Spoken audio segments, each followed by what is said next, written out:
Welcome to సేనా news. ప్రజా సమస్యలపై నిరంతర పోరాటం. ఆంధ్ర విద్యార్థులు నడుమ ఉషశ్రీ జన్మదిన వేడుకలు. 70 అందులకు రగ్గులు, టవళ్లు, పండ్లు పంపిణీ. మాజీ మంత్రి ఉషశ్రీ చరణ్ జన్మదిన వేడుకలు గురువారం జరిగాయి.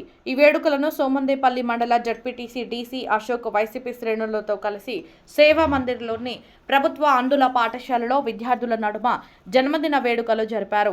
ముందుగా విద్యార్థుల భోజనశాలలో వారికి ZPTC DC Ashok, DC Maruthi, YCP శ్రేణులు పండ్లు అందించారు. అనంతరం 70 మంది విద్యార్థులకి నూతన రగ్గులు, టవల్స్ అందించి మీకు ఓ అన్నగా నేనుంటాను, మీకు ఏం కావాలన్నా మీ అన్నని అడగండి అన్నారు. డీసీ అశోక్ మాజీ మంత్రి ఉషశ్రీ చరణ్ కు విద్యార్థులు కరతాళ ధ్వానాలతో హ్యాపీ బర్త్డే ఉషశ్రీ మేడం అంటూ శుభాకాంక్షలు తెలిపారు.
12 రోజులు ఇలా